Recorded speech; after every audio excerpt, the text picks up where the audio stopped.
محض ما و شما سبب در یک جایگی سبب میشیم. اسماعیل به شما هیچ کار نمیتونه کرد.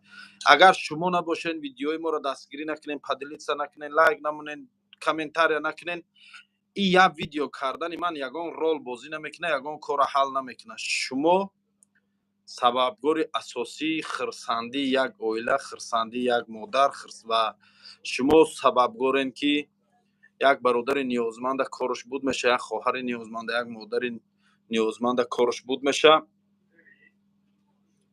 اگر نه امی شما پادپیسچیکو پراسموت رو تا نباشه کو لایک نمونین، دستگیری نکنین ویدیوی ما را کو، این هیچی بفایده گوزنی ما.